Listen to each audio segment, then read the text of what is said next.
Krishna, Hare Krishna, Krishna Krishna, Hare Hare, Hare Rama, Hare Rama, Hare Hare Krishna, Krishna Krishna, Hare Hare, Hare Rama, Ram Ram, Hare Hare.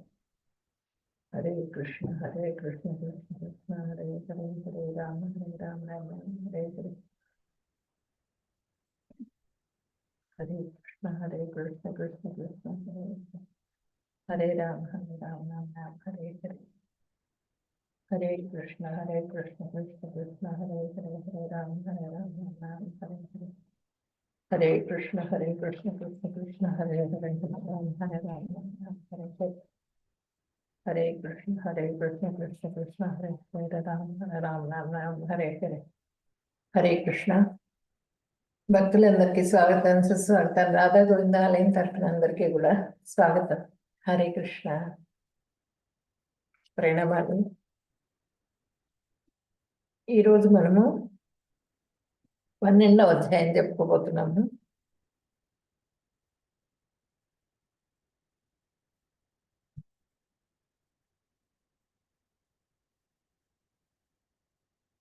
ద్వాదశ అధ్యాయం.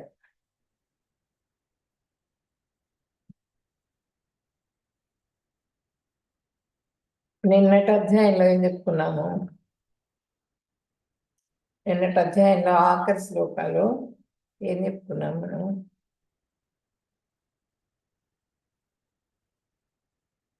మత్కర్మకృత్ మత్పరమో మద్భక్త సంగవర్జిత నిర్వైర సర్వభూతేషు యస్సమామేతి పాండవ అని చెప్పినని నిన్నటి అధ్యాయంలో చెప్పడం జరిగింది.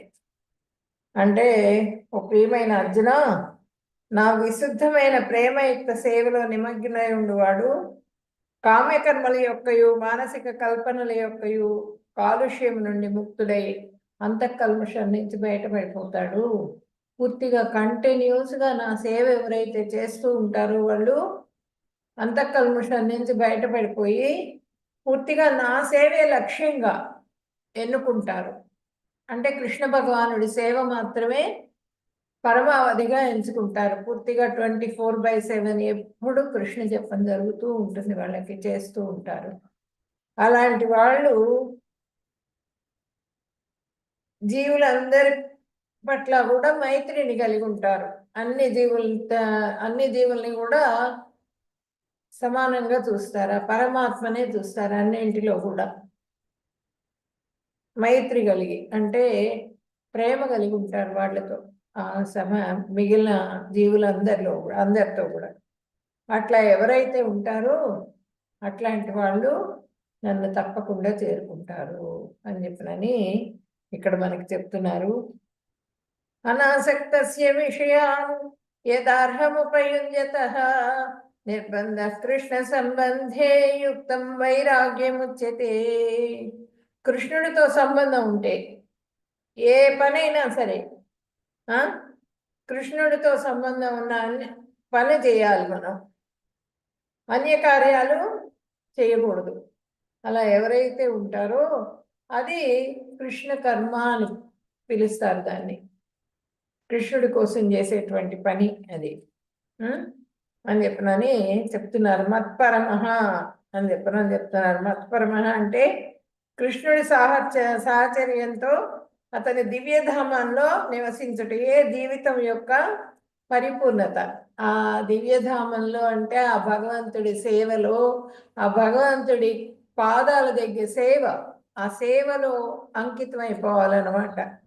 ఆయన ఎక్కడుంటే అక్కడే మనకి ఆ ఇది తెచ్చుకోవాలి. నువ్వు నరకం కానీ ఎక్కడ కానీ నాకు నీ పూజ, నీ సేవ కావాలి. నాకు ఏదైనా సరే భరిస్తా, నేను ఎంత కష్టమైనా పర్వాలేదు, కానీ నీ సేవ మాత్రం, నేను నీ పాదాలు మాత్రం వదిలిపెట్టకూడదు.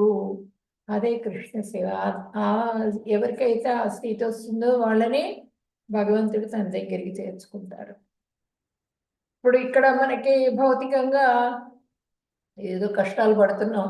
భౌతికంగా కష్టాలు పడుతున్నప్పుడు, అబ్బా నాకు ఈ కష్టాలు భరించలేకుండా ఉన్నాను, కృష్ణ నన్ను తీసుకెళ్ళిపో, నన్ను నీ దగ్గరికి చేర్చుకో అంటే ఒప్పుకోడు ఆయన. మాత్రా స్పర్శాస్తు కౌంతేయ శీతోష్ణ సుఖ దుఃఖదాహ ఆగమాపాయన అనిత్యాహ తాం తితిక్షస్వ భారత. ఈ భౌతిక లోకంలో ఉన్నప్పుడు కష్టాలు తప్పవు, సుఖ దుఃఖాలు తప్పవు. అవన్నీ ఓర్చుకోవడం నేర్చుకోవాలి. అది ద్వంద్వాతీతులుగా మారాలి. ఆ ద్వంద్వాతీతులుగా మారినప్పుడు మాత్రమే ఆ భగవంతుడి సేవ చేస్తూ ఆ భగవంతుడిని ఆనందపరిచేందుకు మనం ప్రయత్నం చేయాలి. అప్పుడు భగవంతుడు ఆనందంతో మనల్ని దగ్గరికి తీసుకుంటారు. అంతేగాని మనం వెళ్ళామనుకో, మళ్ళీ వెళ్ళిన తర్వాత మళ్ళీ ఈ భౌతికంగా ఆశలు కరుగుతూ ఉంటాయి మనకి. అందుకే ధ్రువ మహారాజు వెళ్ళక కూడా, నాకు నేను ఇంకెళ్ళను, నీ పాదాల స్పర్శ తగిలింది, నాకు నీ పాదాల సేవే కావాలని అడుగుతాడు ధ్రువుడు. అడిగితే, లేదు నీ కోరిక ఉంది కాబట్టి ఫస్ట్ అక్కడ కోరిక తీర్చుకొని రా, ఫస్ట్ వెళ్ళి నువ్వు రాజ్యాన్ని అనుభవించిరా, తర్వాత నీకు నేను అన్నీ ఇస్తాను అని చెప్పినని చెప్తారు. నీకు ఒక మండలాన్ని, నీకు ఒక ధ్రువ మండలాన్ని సృష్టించి ఇస్తానని చెప్పి చెప్తారు ఆయన. అట్లా ఇప్పుడు మనం 12వ అధ్యాయం చెప్పుకున్నాము. ఫస్ట్ మంగళాచరణం చేసిన తర్వాత, ఓం అజ్ఞానతిమిరాంధస్య జ్ఞానాంజనశలాకయా చక్షురున్మిళితం యేన తస్మై శ్రీ గురవే నమః. శ్రీచైతన్యమనోభీష్టం స్థాపితం యేన భూతలే స్వయం రూపః కదా మహ్యం దదాతి స్వపదాంతికం. వందేహం శ్రీగురో శ్రీయుతపదకమలం శ్రీగురున్ వైష్ణవాంశ్చ శ్రీరూపం సాగ్రజాతం సగణ రఘునాథాన్వితం తం సజీవం సాద్వైతం సావధూతం పరిజన సహితం కృష్ణ చైతన్య దేవం శ్రీ రాధా కృష్ణ పాదాన్ సగణ లలిత శ్రీ విశాఖాన్వితాంశ్చ హే కృష్ణ కరుణా సింధో దీనబంధో జగత్పతే గోపేశ గోపికా కాంత రాధా కాంత నమోస్తుతే. తప్త కాంచన గౌరాంగే రాధే బృందావనేశ్వరి వృషభానుసుతే దేవి ప్రణమామి హరిప్రియ. వాంఛాకల్పతరుభ్యశ్చ కృపా సింధుభ్య ఏవ చ పతితానాం పావనేభ్యో వైష్ణవేభ్యో నమో నమః. నమో విష్ణుపదాయ కృష్ణప్రేష్టాయ భూతలే శ్రీమతే భక్తివేదాంత స్వామిన్యితి నామినే. నమస్తే సరస్వతి దేవి గౌరవాణి ప్రచారిణి నిర్విశేష శూన్యవాది పాశ్చాత్య దేశ తారిణి. జై శ్రీ కృష్ణ చైతన్య ప్రభు నిత్యానంద శ్రీ అద్వైత గదాధర శ్రీవాసాది గౌర భక్త బృంద. హరే కృష్ణ కృష్ణ కృష్ణ హరే హరే, హరే రామ రామ రామ హరే హరే. హరే కృష్ణ కృష్ణ కృష్ణ హరే హరే, హరే రామ రామ రామ హరే హరే. హరే కృష్ణ.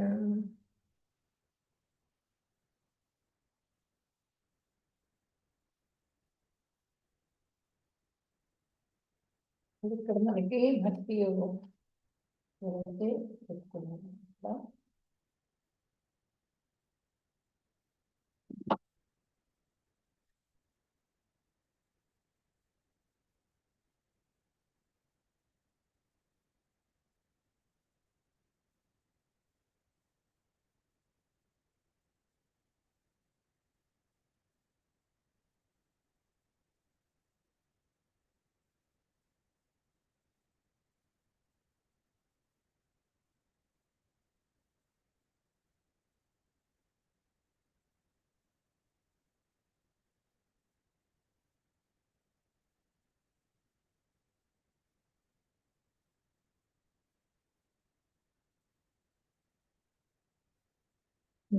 హరే కృష్ణ. ఇక్కడ మనకి ఏం చెప్తున్నారు భగవంతుడు అంటే, ఈ అధ్యాయంలో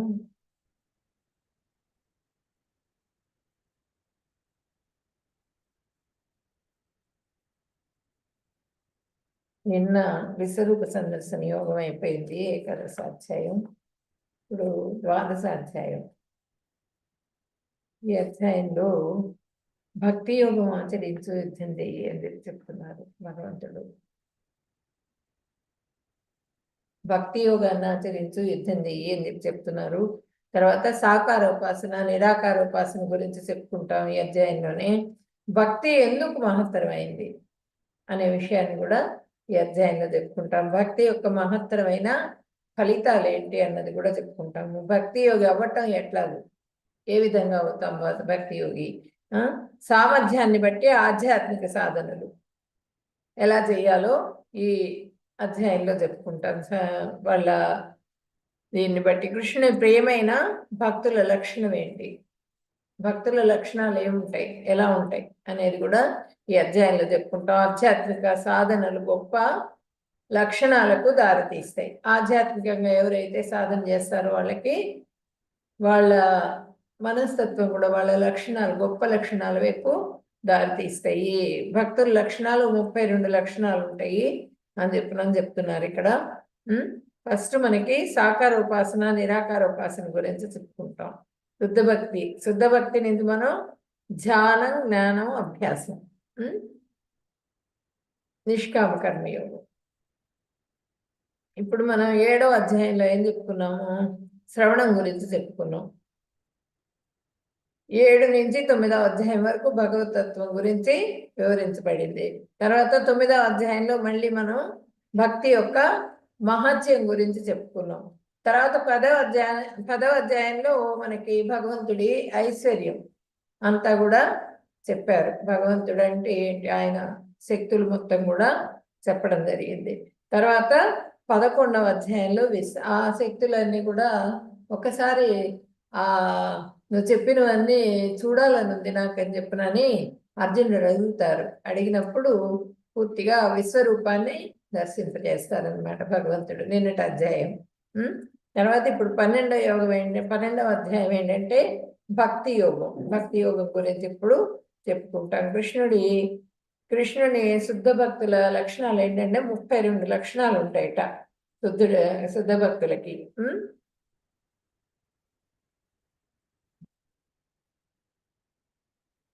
ఇప్పుడు ఈ అధ్యాయంలో మనము ఓం శ్రీ పరమాత్మనే నమః.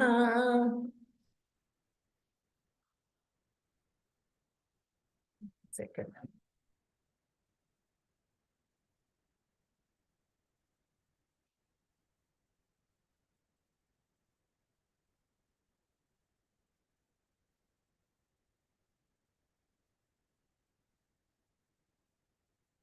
ద్వాదశోऽధ్యాయः భక్తియోగः. అర్జున ఉవాచ ఏవం సతతయుక్తా ఏ భక్తాస్త్వాం పర్యుపాసతే ఏ చాప్యక్షరమవ్యక్తం తేషాం కే యోగ విత్తమాః. అర్జునుడు అడుగుతున్నారు ఇక్కడ మళ్ళీ, ఎల్లప్పుడూ నీ భక్తియుక్త సేవలో నెలకొని భక్తులు మరియు అవ్యక్తము నిరాకార బ్రహ్మంను ఆరాధించేవారు, ఈ ఇరువురిలో ఎవరు యోగ పరిపూర్ణులు అని చెప్పినని అడిగారు అనమాట. అంటే ఈ శుద్ధ భక్తులు ఈ భక్తి చేయటం మనకి పరిపూర్ణతనిస్తుందా, యోగం పరిపూర్ణతనిస్తుందా అని చెప్పినని అడగటం జరిగింది. ఇక్కడ బ్రహ్మము, పరమాత్మ, భగవాన్ అంటే ఈ యోగం ఆచరించే వాళ్ళు ఏంటంటే జ్ఞానయోగులైనప్పటికీ కూడా ఈ అష్టాంగ యోగం ఆచరించే వాళ్ళు ఏం చేస్తారు, బ్రహ్మం కోసం పరమాత్మ మీద దృష్టి నిలుపుతారు. ఫస్ట్ ఆ పరమాత్మను బ్రహ్మం కోసం ప్రయత్నం చేస్తారు. కానీ ఆ బ్రహ్మం అంటే ఏంటి, ఆ భగవంతుడి ఆ బ్రహ్మజ్యోతి అనేది భగవంతుడి శరీర కాంతి, అది కూడా భగవంతుడే. ఆ భగవంతుడి శరీర కాంతి ద్వారా బ్రహ్మజ్యోతి ఏర్పడుతుంది. ఆ బ్రహ్మజ్యోతి కోసం ప్రయత్నం చేస్తారనమాట. ఫస్ట్ సాధన చేస్తారు బ్రహ్మం గురించి. తర్వాత పరమాత్మ, ఆ పరమాత్మని గురించి ఆత్మ దేహం గురించి వాళ్ళు తెలుసుకోగలుగుతారు. పరమాత్మని గురించి ఆ పరమాత్మని చూడంగానే పరమాత్మని కూడా వదిలేస్తారు వాళ్ళు జ్ఞానయోగులు. ఈ అష్టాంగ యోగం ఆచరించి వాళ్ళు ఏం చేస్తారంటే ఈ పరమాత్మ తత్వాన్ని కూడా వదిలేసేసి వాళ్ళు పూర్తిగా ఆ బ్రహ్మజ్యోతి దగ్గరికి చేరటం కోసంగా సాధనలు చేస్తారు. సాధన చేసి సిద్ధి స్థితికి వస్తారు. సిద్ధి స్థితికి వచ్చిన తర్వాత కొన్ని వాళ్ళకి శక్తులు వస్తాయి. నేను మీకు చెప్పాను 6వ అధ్యాయంలో మణిమా సిద్ధి, లఘిమా సిద్ధి, గరిమా సిద్ధి, మహిమా సిద్ధి, ఈసిత్వ సిద్ధి, వసిత్వ సిద్ధి, ప్రాకామ్య సిద్ధి, బుద్ధి సిద్ధి. ఈ సిద్ధి స్థితికి వెళ్ళిన తర్వాత వాళ్ళకి అవన్నీ కూడా వస్తాయి. ఇప్పుడు కుంభమేళా జరుగుతున్నది కదా, ఆ కుంభమేళాలో వచ్చే వాళ్ళందరూ కూడా అలాంటి వాళ్ళే. ఎక్కడెక్కడి నుంచో యోగులు వస్తున్నారు. వాళ్ళందరూ కూడా అట్లాంటి సిద్ధి పొందినటువంటి వాళ్ళు అనమాట. ఎప్పటి నుంచో ప్రాక్టీస్ చేస్తూ ఎన్నో సంవత్సరాల నుంచి అక్కడ ఉండి ప్రయత్నం చేసి ఎవరో ఒకళ్ళు మాత్రమే ఆ స్థితికి చేరుకుంటారు. వాళ్ళు వాళ్ళ శక్తులన్నీ కూడా ప్రదర్శిస్తున్నారు అనమాట. ఇక్కడికి వచ్చి ఆ కుంభమేళాకు వచ్చారు వాళ్ళంతా కూడా. అది అష్టాంగ యోగం. అష్టాంగ యోగం ద్వారా సిద్ధిని పొందుతారు వాళ్ళు యోగులు అనమాట. అది శ్రేష్టమా లేకపోతే భక్తి యోగం శ్రేష్టమా? భక్తి యోగం ఏంటంటే పొద్దు సమానం కూడా కంటిన్యూస్గా 24 గంటలు కూడా ఈ భగవంతుడినే సేవిస్తూ ఉంటారు వాళ్ళు భక్తి యోగులు. కంటిన్యూస్ 24/7 24 గంటలు కూడా భగవంతుడి సేవలోనే నియుక్తమైపోతారు. అంటే ఈ ప్రయత్నాలన్నీ ఏమీ అక్కర్లేదు భక్తి యోగికి. డైరెక్ట్గా భగవంతుడిని కొలవటమే.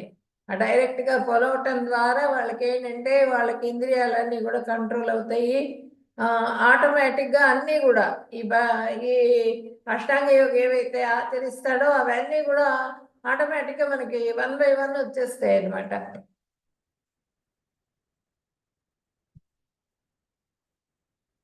శ్రీ భగవాను వాచ మయ్యావేశ్య మనో ఏ మాం నిత్యయుక్త ఉపాసతే శ్రద్ధయా పరయోపేతాస్తే మే యుక్తతమామతాః. భగవానుడు చెప్తున్నారు, నా సాకార రూపం పైననే తమ మనస్సును స్థిరపరిచి మహోన్నత దివ్యమైన శ్రద్ధతో నన్ను అర్చించడంలో సర్వదా నెలకొని ఉన్నవారే అత్యుత్తమ యోగ పరిపూర్ణులని నా అభిప్రాయము.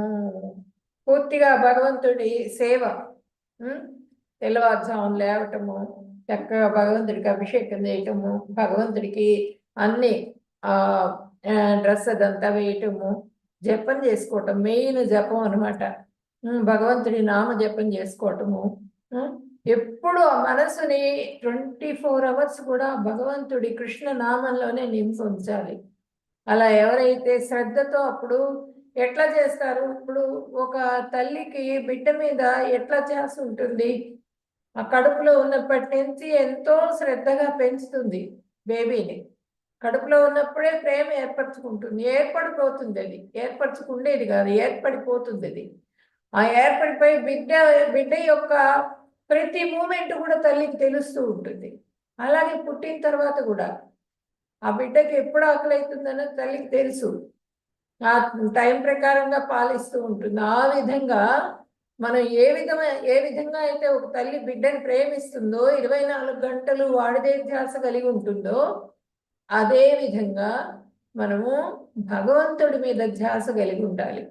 భగవంతుడినే ఎప్పుడు 24 అవర్స్ కూడా భగవంతుడి మీద ధ్యానం కలిగి ఎవరైతే ఉంటారో వాళ్ళు అత్యుత్తమ యోగ పరిపూర్ణులని నా అభిప్రాయము అని చెప్పనని ఇక్కడ చెప్తున్నారనమాట. బ్రహ్మణ్యస్య పరం దైవం బ్రాహ్మణాః కిల తే ప్రభో విప్రాణాం దేవదేవానాం భగవానాత్మదైవతం. ఇక్కడ చెప్తున్నారు, ఏం చెప్తున్నారు దీంట్లో మనకి శ్రద్ధ గురించి చెప్తున్నారు అనమాట. భగవద్గీత యందు తెలుపబడినట్లుగా బ్రాహ్మణత్వం అనుసరించి చేయబడు సమస్త కర్మల ఎడ అనగా శమము, దమము, శుచిత్వము, తితిక్ష, శాస్త్రమునందు శ్రద్ధ, తర్వాత జ్ఞాన విజ్ఞానాలు అనువాని ఎడ కృష్ణ భగవానుడిని పరమానుగ్రహమును చూపును. అట్లా ఎవరైతే ఉంటారో శాస్త్రం మీద శ్రద్ధతో ఆ శాస్త్రాధ్యయనం చేస్తూ కృష్ణ పరమాత్మని పూర్తిగా మనసు నిండా నిలుపుకునే ఆ భగవంతుడి ధ్యానంలో ఎవరైతే ఉంటారో వాళ్ళనే కృష్ణ భగవానుడు తన అనుగ్రహాన్ని చూపిస్తారట వాళ్ళ మీద. అది మనకి భాగవతంలో కూడా చెప్పడం జరిగింది. భాగవతంలో ప్రతి శ్లోకం కూడా భగవంతుడిని అట్లా చూపిస్తుంది అనమాట మనకి. భాగవతం రోజు సెట్ తీసుకోండి, చక్కగా క్లాసెస్ అటెండ్ అవ్వండి. నెక్స్ట్ లెవెల్లో మీకు భాగవతం క్లాసెస్ కూడా మీకు కనెక్ట్ చేస్తారు. భాగవతం రోజు వినొచ్చు మీరు. 8 o'clockకి మనకి టెంపుల్ తరఫున వస్తుంది అనమాట లింక్, భాగవతం లింక్. దాంట్లో భాగవతం కూడా వినొచ్చు మీరు. ఇట్లా ఎవరైతే భగవంతుడి మీద శ్రద్ధ కలిగి ఉంటారో వాళ్ళు అత్యుత్తమ పరిపూర్ణ యోగులని, యోగ పరిపూర్ణత, ఆ యోగంలో పరిపూర్ణత చెందిన వాళ్ళని చెప్పినని నా అభిప్రాయం అని చెప్పి కృష్ణ భగవానుడు ఇక్కడ చెప్తున్నారు.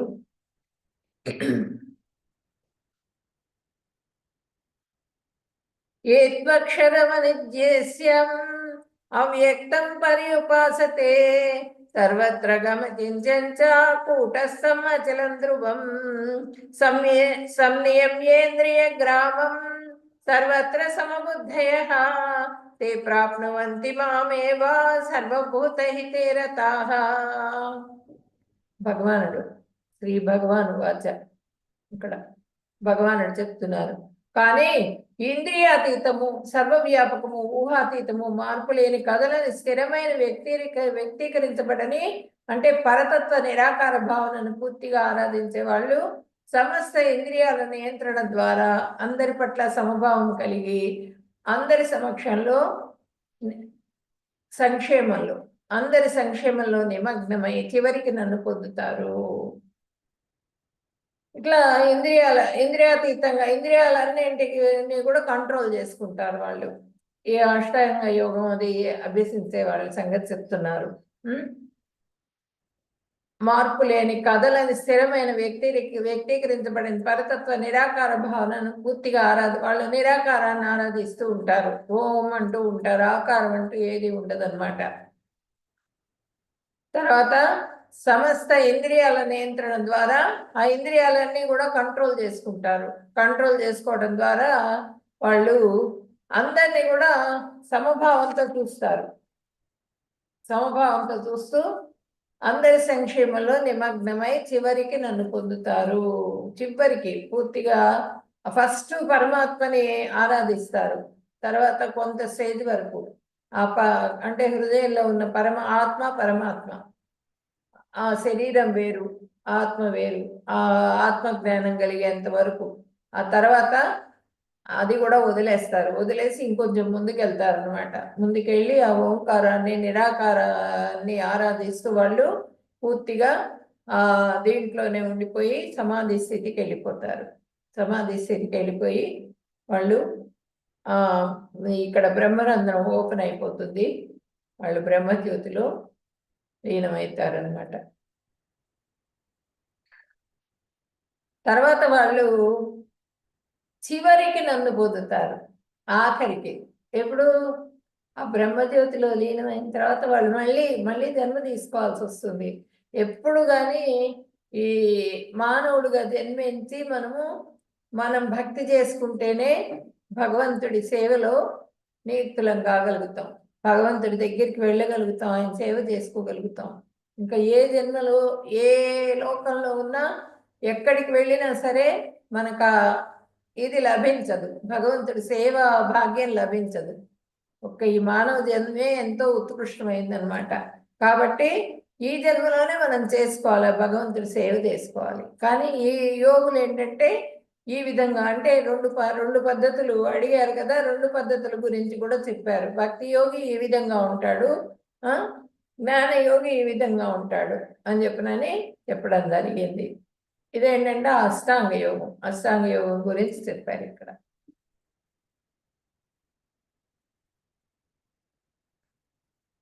వాట్ ఆర్ యూ డూయింగ్, ఏం చేస్తున్నారు మీరని చెప్పి అడిగితే వాళ్ళకి తెలియదు, కూర్చొని ఉంటారు. వాళ్ళు ఏం చేస్తున్నారో ఏం చూస్తున్నారో కూడా తెలియదు. ఎందుకు అంటే నెక్స్ట్ శ్లోకాలు చూద్దాం మనం. క్లేశోధికతరస్తేషాం అవ్యక్తాసక్త చేతసాం అవ్యక్తా హి గతి దుఃఖం దేహవద్భిరవాప్యతే.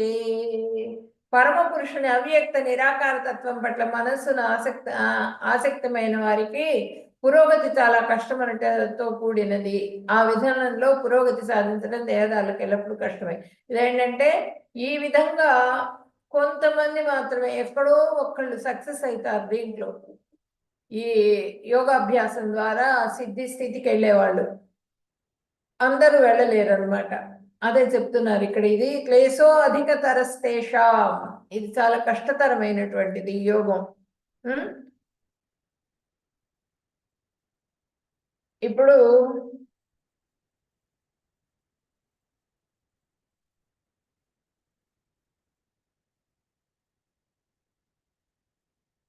ఇది ప్రత్యాహార దాకా వెళ్ళేటప్పటికి వాళ్ళకి అయిపోతుందా ఇంద్రియ నిగ్రహం అదంతా వస్తుంది. పరమాత్మ దర్శనం, దేహం వేరు ఆత్మ వేరని తెలుసుకుంటారు.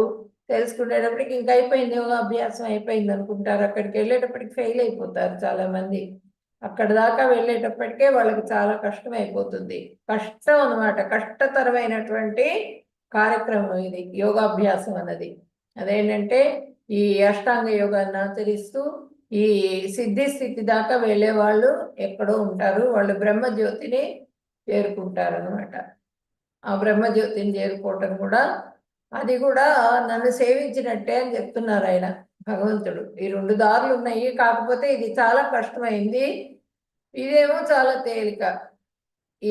ఇలా చేయటం, ఇలా భక్తి యోగిగా ఉండటం చాలా తేలికైన. వీళ్ళు కూడా ఇంద్రియ నిగ్రహం కలిగి ఉంటారు, వీళ్ళు కూడా ఒక పద్ధతి ప్రకారంగా ఉంటారు, వీళ్ళు కూడా అన్నీ ఆచరిస్తారు. కాకపోతే వాళ్ళ చుట్టూ కూడా వాళ్ళు ఉంటారు, భార్య కానీ పిల్లలు కానీ లేకపోతే తల్లిదండ్రులు కానీ ఎవరో ఒకళ్ళు ఉంటారు, ఫ్రెండ్స్ ఉంటారు, లేకపోతే అందరికన్నా ముందు కృష్ణుడు ఉంటారు.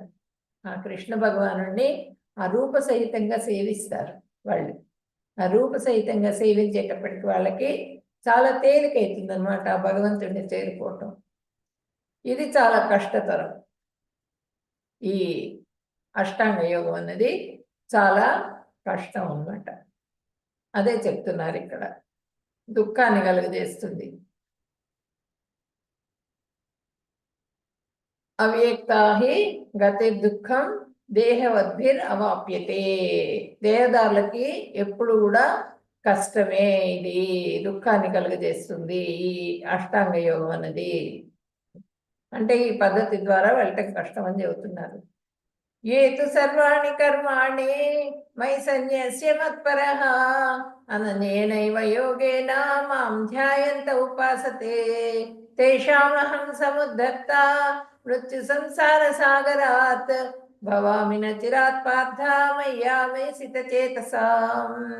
ఓ పార్థ, కార్యకలాపాలన్నింటినీ నాకు అప్పగించి విచలనం లేకుండా అంకితభావంతో భక్తి సేవలో నిమగ్నమై మనస్సును స్థిరపరచుకుని ఎల్లప్పుడూ నన్ను ధ్యానిస్తూ ఆరాధించే వారిని నేను జన్మ మృత్యు సాగరం నుండి రక్షిస్తాను, శీఘ్రమే కాపాడుతాను. ఇప్పుడు గజేంద్రుడు అంత కష్టంలో 1000 సంవత్సరాలు చేస్తాడు ఆయన.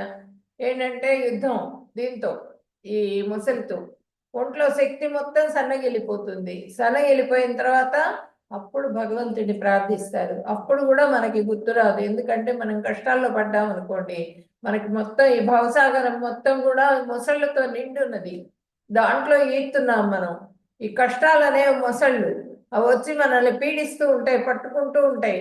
ఆ పట్టుకున్న ముసల్ని వదిలించుకోవాలంటే మన వల్ల కాదు. వదిలించుకునే ప్రయత్నంలోనే మన జీవితం అయిపోతుంది అనమాట, జీవితకాలం అయిపోతుంది. అప్పుడు మనము భగవంతుడిని తలుచుకుందామనే ధ్యాస కూడా మనకు ఉండదు. ఎంతసేపటికి ఈ విషయంలో నుంచి ఎట్లా బయటపడాలి, ఈ కష్టంలో నుంచి ఎలా బయటపడాలి అనేదే మనసులోకి వస్తూ ఉంటుంది. కానీ భగవంతుడి సేవ చేసుకుందాం, భగవంతుడి ఈ కష్టాన్ని పక్కన పెడదాము, మనము భగవంతుడి నామస్మరణ చేసుకుందాం, భగవంతుడి సేవ చేసుకుందాం అనే ధ్యాస కూడా వాళ్ళకి రాదనమాట. అంత కష్టంగా ఉంటుందా ఇది. అది ఉపార్థ కార్యకలాపాలన్నింటినీ నాకు అప్పగించేసాయి పూర్తిగా. అన్నీ నాకు నన్నే పూర్తిగా సంపూర్ణ శరణాగతి ఎవరైతే వేడుకుంటారో, ఎవరైతే సంపూర్ణ శరణాగతి స్థితిని పొందుతారో, విచలనం లేకుండా, అంటే వాళ్ళకి ఇది ఉండకూడదు అనమాట, ఈ టొక్కాలు పెట్టకుండా వాళ్ళు పూర్తిగా ఆ భగవంతుడినే నమ్ముకోవాలి. భగవంతుడిని నమ్ముకున్న వాళ్ళకి భక్తి సేవలో నిమగ్నం అవ్వాలి. పూర్తిగా కంటిన్యూస్గా ఆ సేవలోనే ఉన్న వాళ్ళకి మనస్సును స్థిరపరచుకుని ఎల్లప్పుడూ నన్నే ధ్యానిస్తూ ఆరాధించేవాళ్ళు. పూర్తిగా శ్రద్ధ. ఆ శ్రద్ధ ఎప్పుడు వస్తుంది మనకి? శాస్త్రాధ్యయనం, శాస్త్రాలు వినటం ద్వారా. అందుకే మనకి చెప్పారు ప్రహ్లాద్ మహారాజు, శ్రవణం కీర్తనం విష్ణోహో స్మరణం పాద సేవనం అర్చనం వందనం దాస్యం సఖ్యం ఆత్మ నివేదనం. అదేంటంటే మనము అలా ఆ విధంగా భగవంతుడిని సేవించడం ద్వారా మనకి ఆ శ్రద్ధ అనేది కలుగుతుంది అనమాట. శ్రద్ధ కలిగినప్పుడే అలా సేవించగలుగుతాం. అలా సేవించాలంటే మనకేం కావాలి? సాధు సంఘం కావాలి.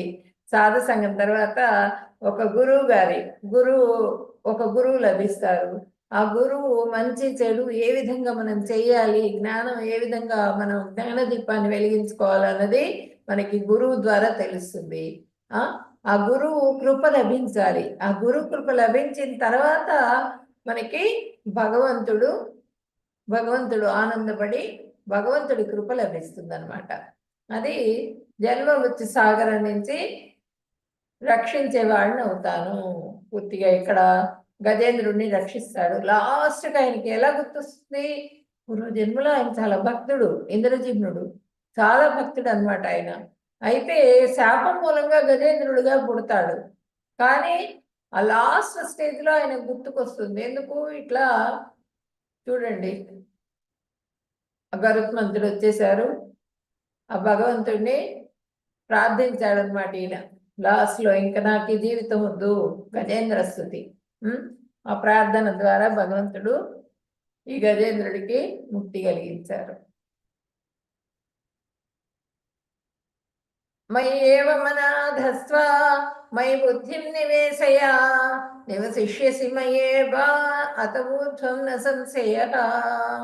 దేవాది దేవుడనైన నాపై నీ మనస్సుని స్థిరపరచు, నీ బుద్ధినంతా నా కొరకు ఉపయోగించు. ఆ విధంగా నీవు నిస్సందేహంగా నాలోనే ఎల్లప్పుడూ నివసిస్తావు.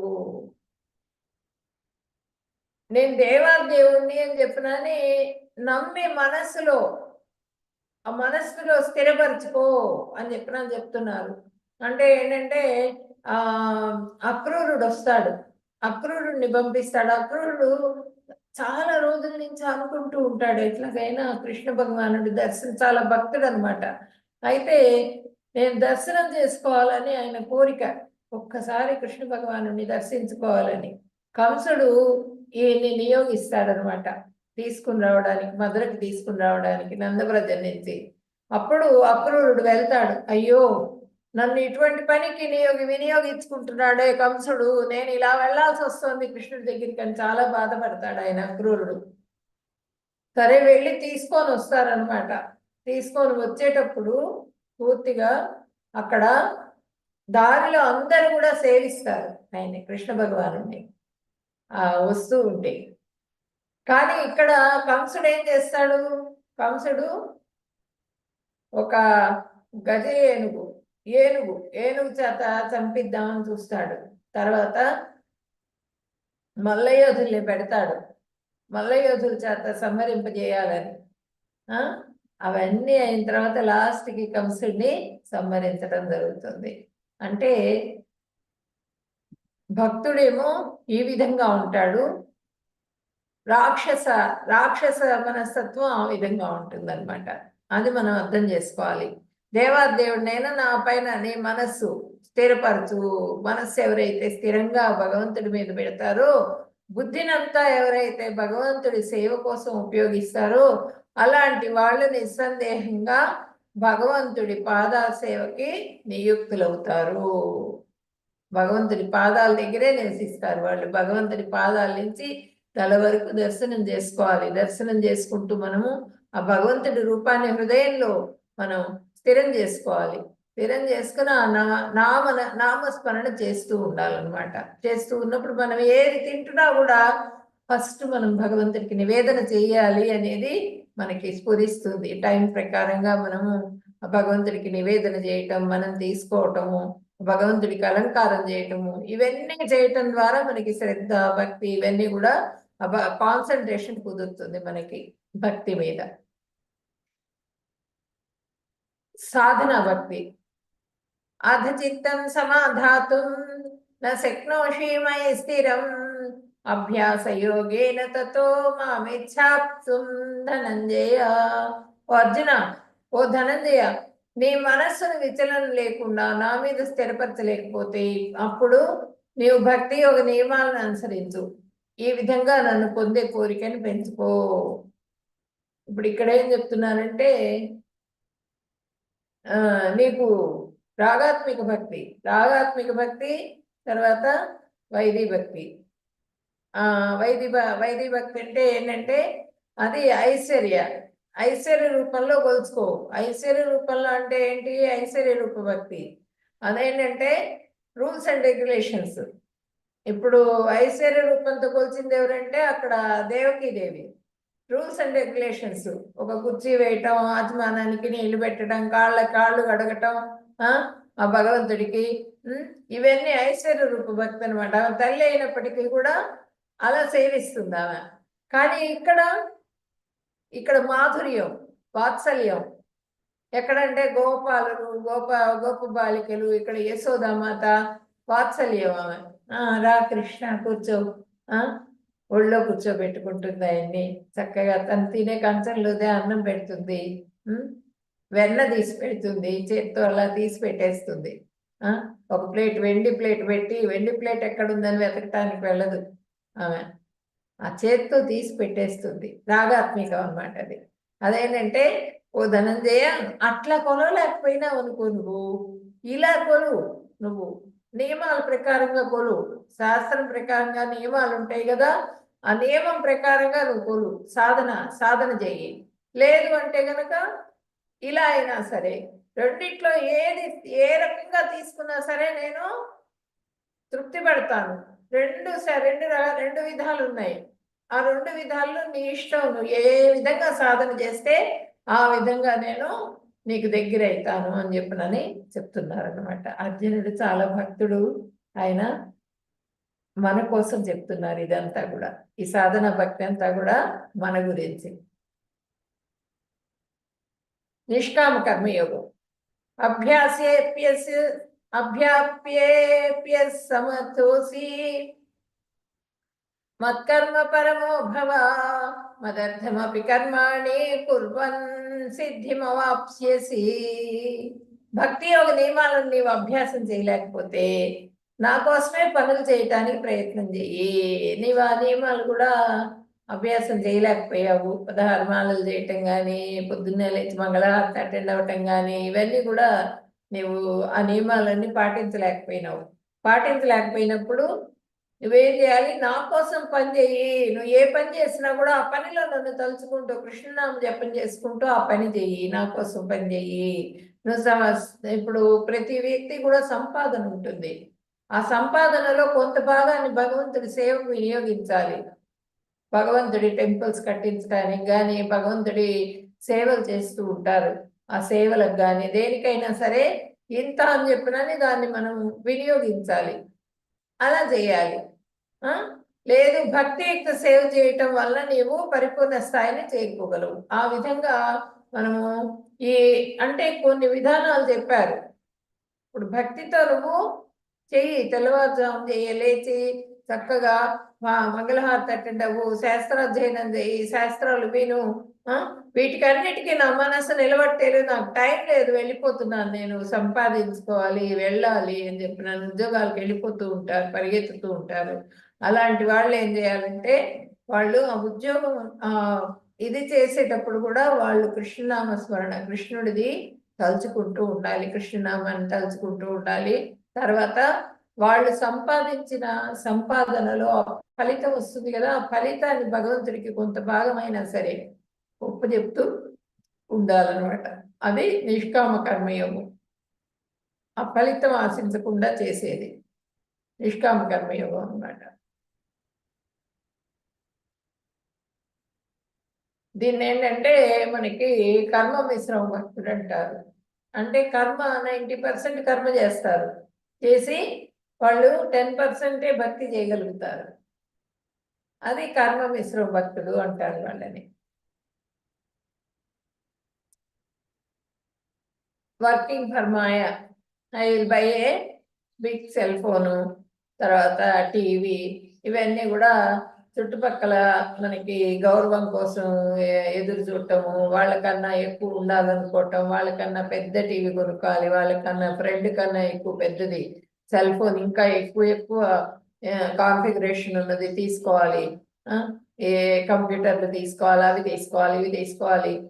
వీటికన్నింటికి కూడా వాళ్ళు లెక్కలు వేసుకొని కరెక్ట్గా దానికోసంగా సంపాదన చేసుకుంటూ ఆ సంపాదన వచ్చిన ఫలితాన్ని మొత్తం ఆ ఇంద్రియ తృప్తి కోసంగా వినియోగిస్తూ ఉంటారనమాట. అదేంటంటే మాయలో పడ్డ వాళ్ళు ఆ విధంగా ఉంటారు. ఇక్కడ డబ్బులు కొంచెం కనిపించగానే ఏ టెంపుల్, ఇప్పుడు కృష్ణుడి కోసం పనిచేసేవాళ్ళు వీళ్ళు ఏంటంటే భక్తులు, వాళ్ళు కొంచెం డబ్బులు కనిపించగానే వాళ్ళు ఏ టెంపుల్కో డొనేట్ చేద్దామా, లేకపోతే ఒక భగవద్గీత పుస్తకం కొనుక్కుందామా, లేకపోతే ఒక యాత్రకు వెళ్దామా, ఇలాంటి వాటికి వినియోగిస్తూ ఉంటారు వీళ్ళు భక్తులు. భగవంతుడిని ఏ విధంగా సంతృప్తి పరచాలి, సంతోషం, భగవంతుడి సంతోషమే నా సంతోషము అనే దీంట్లో ఉంటారు. భగవంతుడిని సంతృప్తి పరచటం ద్వారా వాళ్ళు భగవంతుడి సేవలో నియుక్తులైతూ ఉంటారు భక్తులు.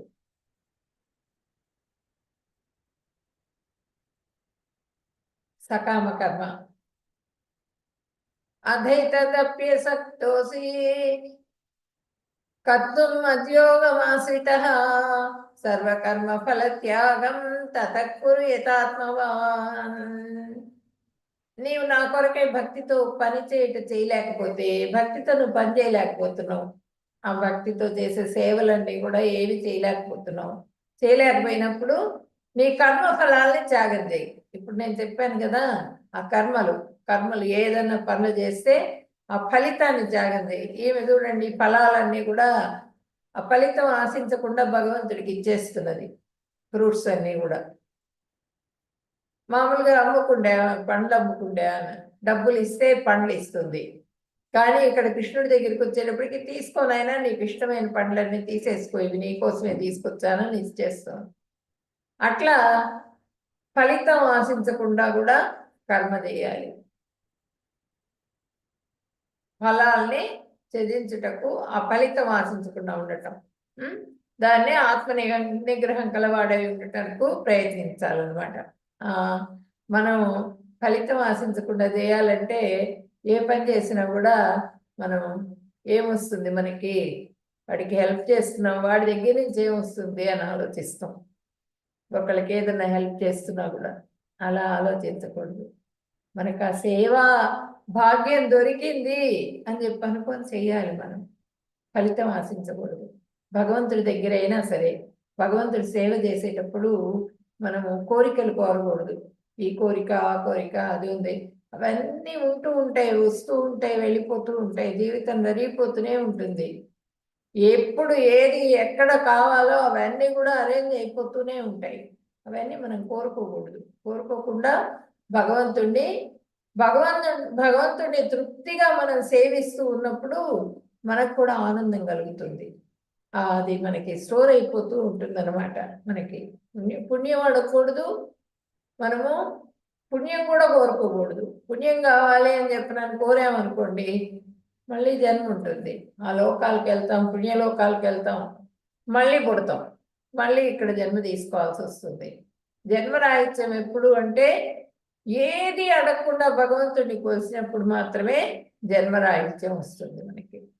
ఆ భగవంతుడి సేవలో నియుక్తులం కాగలుగుతాం. శ్రేయో హి జ్ఞానమభ్యాసాత్ జ్ఞానాధ్యానం విశిష్యతే జ్ఞానాత్ కర్మ ఫల త్యాగ త్యాగాత్ శాంతిరనంతరం. ఈ అభ్యాసం కూడా నువ్వు చేయలేకపోతే జ్ఞానం పెంచుకోవడానికి ప్రయత్నం చేయి. ఈ విధంగా జ్ఞానాన్ని పెంచుకోమంటున్నారు. ఈ ఫలత్యాగం చేయలేకపోయినప్పుడు జ్ఞానాన్ని పెంచుకో. ఈ అధ్యయనం చేయి, శాస్త్రాధ్యయనం చేసి ఆ శాస్త్రం ద్వారా భగవంతుడు ఈ విధంగా ఉంటాడు, భగవంతుడిని ఈ విధంగా సేవించాలనే జ్ఞానాన్ని పెంచుకో. ఆ జ్ఞానం కూడా నీకు మనశ్శాంతిని ఇప్పుడు చూడండి పెంచుకో. లేకపోతే గనక ధ్యానం కంటే కర్మఫల త్యాగం ఉత్తమమైనది. ఇక్కడ అభ్యాసం కూడా నువ్వు చేయలేకపోయావు. చేయలేకపోతే జ్ఞానం పెంచుకో. ఈ అభ్యాసం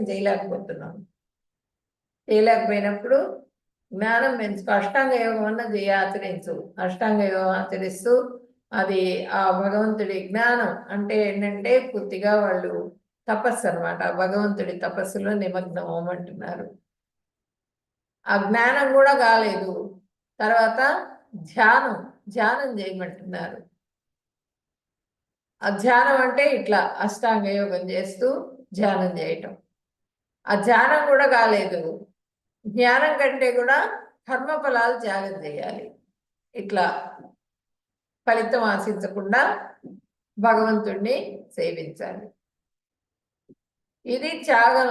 ఈ కర్మఫల త్యాగం ఉత్తమమైనది. ఎందుకంటే వాటిని త్యజించడం ద్వారా మనశ్శాంతిని పొందవచ్చు. అన్నింటికన్నా కూడా మనకి ఇది ఎంతో శ్రేష్టమైంది. ఇదంటే ఈ శాస్త్రాధ్యయనం చేస్తూ మనము ఆ భగవంతుడిని, శాస్త్రాధ్యయనం కూడా అక్కర్లేదు మనకి. ఆ భగవంతుడి నామస్మరణ చేస్తూ భగవంతుడిని సేవిస్తూ ఉంటే గనక ఆ భగవంతుడు అని చెప్పిన తెలుసుకోవటం కోసమే కదా శాస్త్రాధ్యయనం మనకి. కానీ అది తెలుసుకోవాలి అంటే శాస్త్రాధ్యయనం చేయాలి, కంపల్సరీగా చేయాలి. ఆ భగవద్గీత చదువుకోవాలి, భాగవతం చదువుకోవాలి. ఆ పరిపూర్ణత ఎప్పుడు వస్తుంది అంటే అవి వినటం ద్వారా, చదవటం ద్వారా, కీర్తన చేయటం ద్వారా, దాని ద్వారా మాత్రమే వస్తుంది. కాబట్టి శాస్త్రాధ్యయనం చేసి ఆ భగవంతుడిని తృప్తిపరిచేందుకు ప్రయత్నం చేయాలన్నమాట. అన్నింటికన్నా కూడా అది శ్రేష్టం, భక్తి శ్రేష్టం అన్నమాట. అద్వేష్ట సర్వభూతానాం మైత్ర కరుణ ఏవ చ నిర్మమో నిరహంకార సమదుఃఖ సుఖ క్షమీ సంతుష్ట సతతం యోగి యతాత్మా దృఢ నిశ్చయ మయ్యర్పిత మనోబుద్ధి యో మద్భక్త సమే ప్రియ. అన్ని జీవుల పట్ల దయగలవాడే కానీ అసూయపడని వాడు, తనని యజమానిగా భావించని వాడు, మిథ్యాహంకారం లేనివాడు, ఆనందం మరియు బాధ రెండింటిలోనూ సమానంగా ఉన్నవాడు, సహనవంతుడు, ఎల్లప్పుడూ సంతృప్తికరంగా స్వీయ నియంత్రణ ఉన్నవాడు, దృఢ నిశ్చయంతో భక్తి సేవలో నెలకొన్నవాడు, తన మనస్సు బుద్ధిని నాపైననే స్థిరపరిచిన వాడు అయిన నా భక్తుడు నాకు చాలా ప్రియమైన వాడు. 32 లక్షణాలు. ఈ లక్షణాలన్నీ ఎవరికైతే ఉంటాయో వాళ్ళు నాకెంతో ప్రియమైన వాళ్ళు అని చెప్తున్నారు అనమాట.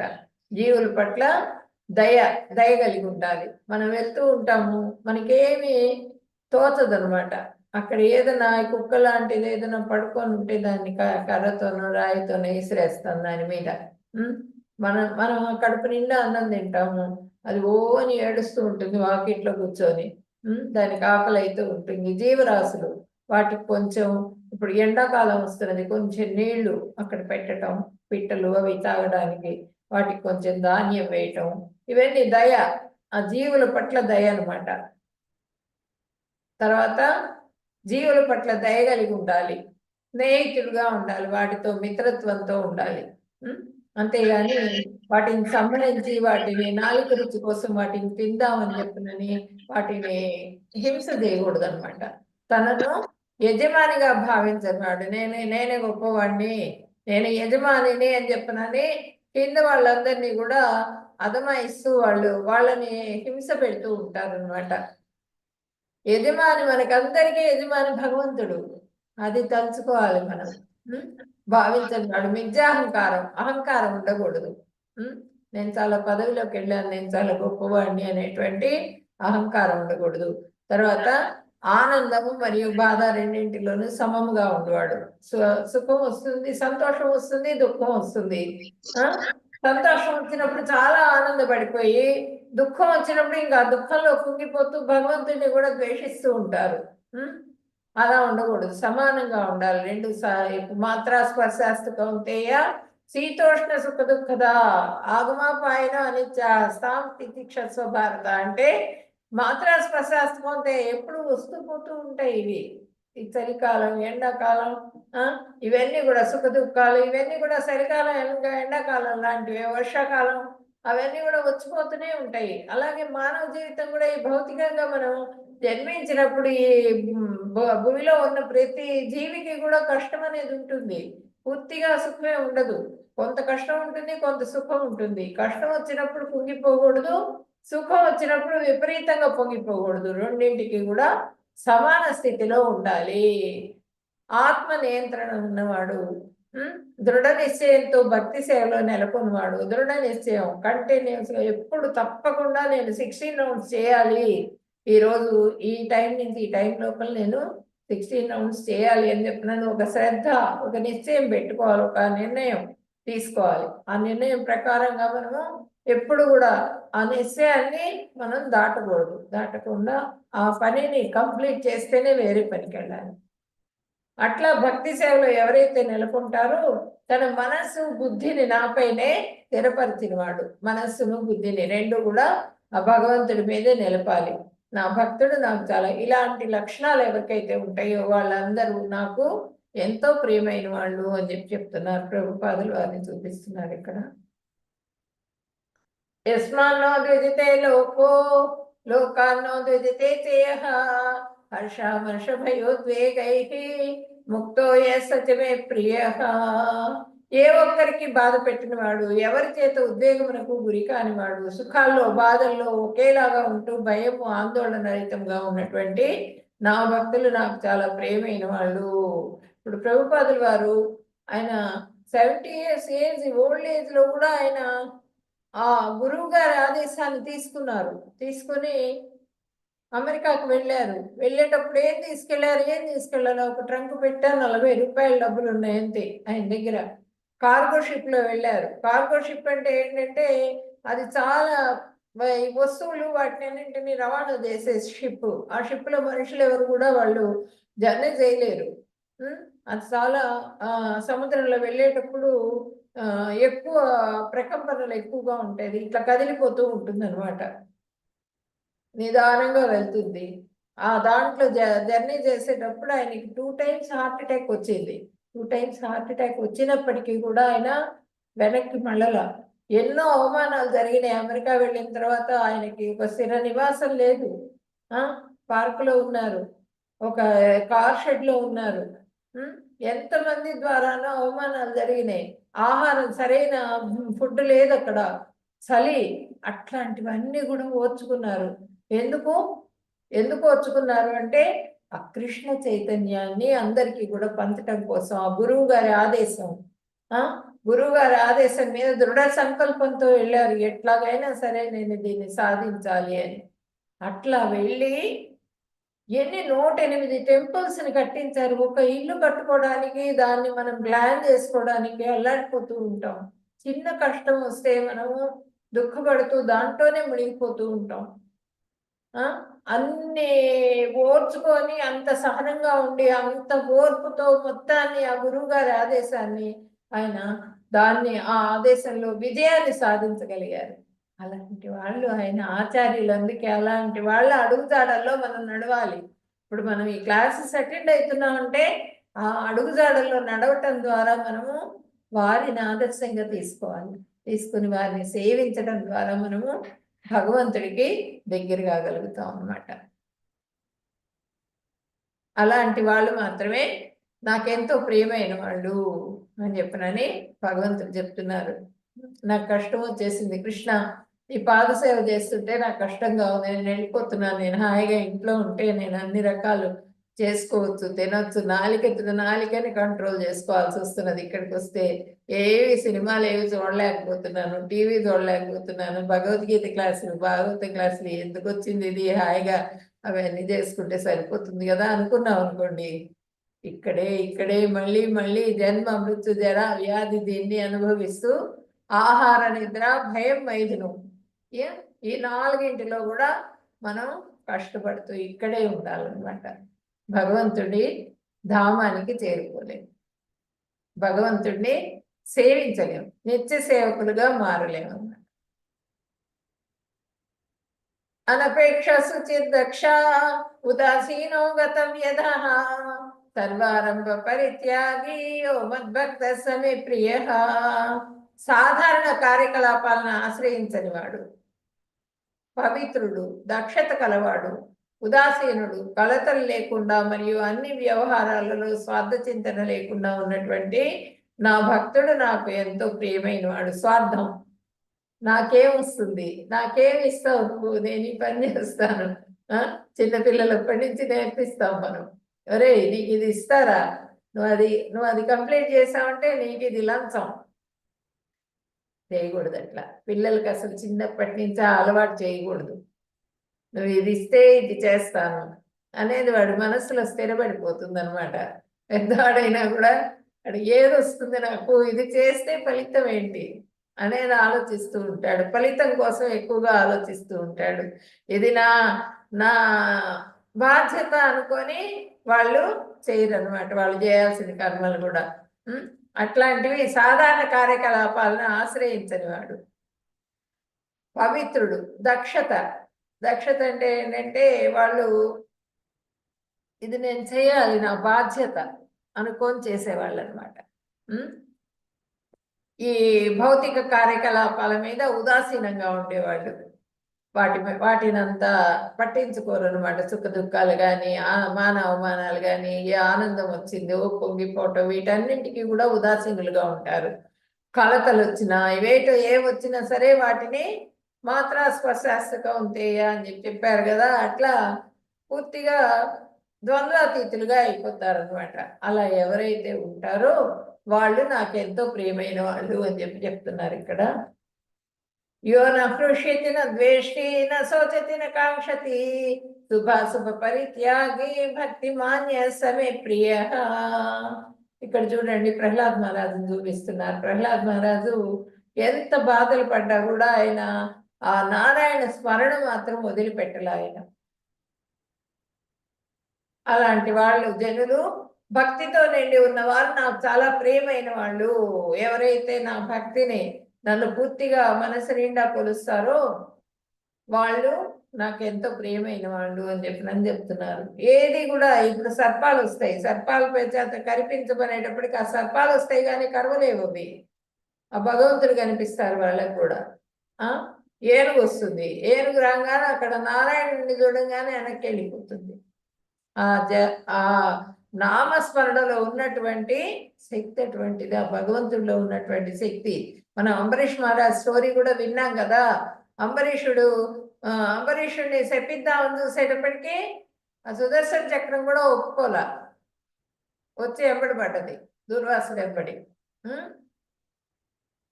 సమశత్రౌ చ మిత్రే చ తదా మానాపమానయోః శీతోష్ణ సుఖ దుఃఖేషు సమసంగ వివర్జితః తుల్య నిందాస్తుతిర్మౌని సంతుష్టో ఏన కేనచిత్ అనికేత స్థిరమతిః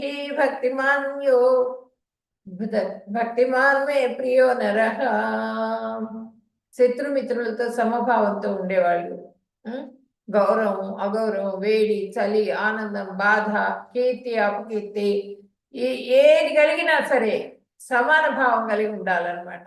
దాన్ని పట్టించుకోకూడదు. అపకీర్తి కలిగినా కూడా ఠకామని దేంట్లోనో ఫెయిల్యూర్ వచ్చిందని వాళ్ళు ఆత్మహత్యలు చేసేసుకుంటూ ఉంటారు.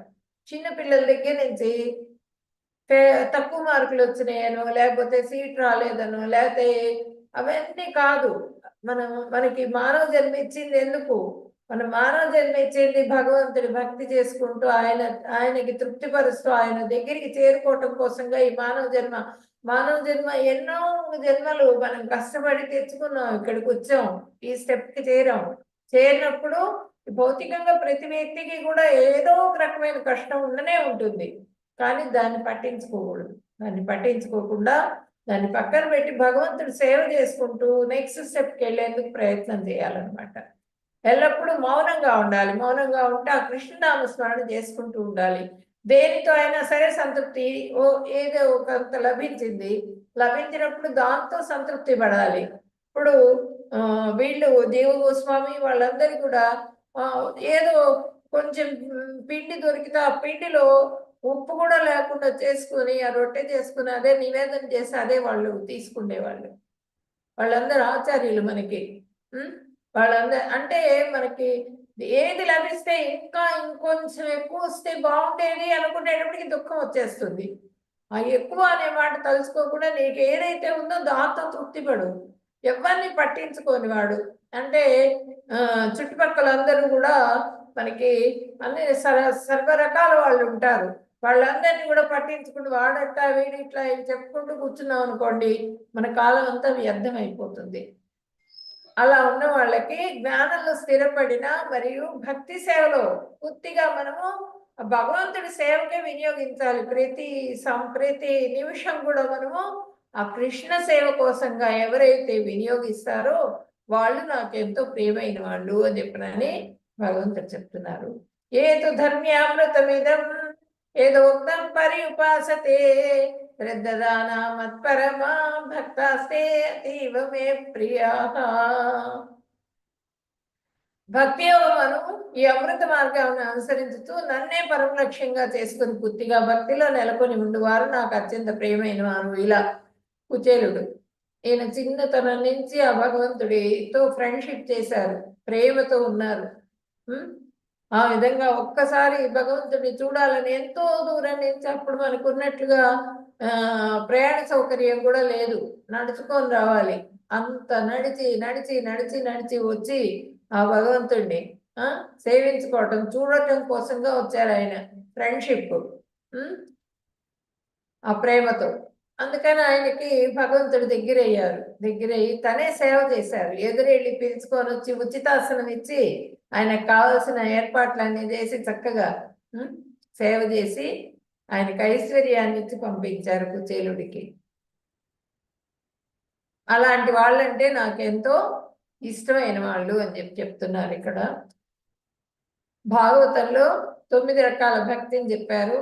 శ్రవణం, కీర్తనం, విష్ణు స్మరణం, పాద సేవనం, అర్చనం, వందనం, దాస్యం, సఖ్యం, ఆత్మ నివేదనం.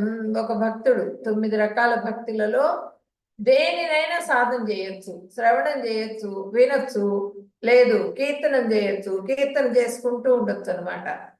ఈ ప్రభుపాదుల వారు మనకి ఈ నామ మంత్రాన్ని ఇచ్చారు కదా, ఆ మంత్రాన్ని మనం పైకి చదువుతూ వింటూ దాన్ని కీర్తన చేస్తూ ఆ నామ మంత్రాన్ని అలా ఉండాలి. విష్ణు స్మరణ, ఆ నామ స్మరణ చేయాలి. కృష్ణ కృష్ణ కృష్ణ అనుకుంటూ ప్రతిదానికి కృష్ణార్పణం చేసుకుంటూ ఉండాలి. తర్వాత పాదసేవనం, భగవంతుడి పాదాలకి నమస్కారం చేసుకోవాలి. అర్చనం, భగవంతుడిని అర్చించాలి. వందనం, నమస్కారం చేయాలి. దాస్యం, భగవంతుడికి దాస్యం చేయాలి. తర్వాత సఖ్యం, ఆత్మ నివేదనం, మన ఆత్మని భగవంతుడికి సమర్పించుకోవాలంటే, ఆత్మనంటే మనం పూర్తిగా మన హృదయం నిండా భగవంతుడిని నింపుకుని ఆ కృష్ణ సేవలో పూర్తిగా అంకితమైపోవాలి. నవవిధ భక్తి అని చెప్తున్నారు. ఇవన్నీ కూడా ఇప్పుడు నేను చెప్పినటువంటివి. ఇవన్నీ కూడా వాంఛాకల్పతరుభ్యశ్చ కృపా సింధుభ్యేవ చ పతితానాం పావనేభ్యో వైష్ణవేభ్యో నమో నమః. హరే కృష్ణ కృష్ణ కృష్ణ హరే హరే, హరే రామ రామ రామ హరే హరే. హరే కృష్ణ.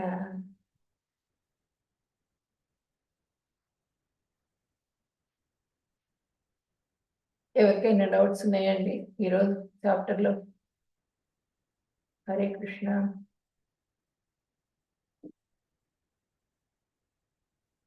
హరే కృష్ణ మాతాజీ, చాలా బాగా చెప్పారు. హరే కృష్ణ, ధన్యవాదాలు. హరే కృష్ణ. ఇంకెవరికైనా డౌట్స్ ఉన్నాయా?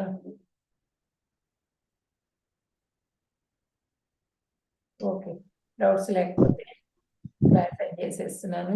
రేపు కూడా క్లాస్ అటెండ్ అవ్వండి అందరు కూడా. హరే కృష్ణ. అందరికీ హరే ధన్యవాదాలు. కృష్ణ మాతాజీ. హరే మాతాజీ. హరే కృష్ణ. ధన్యవాదాలు మాతాజీ.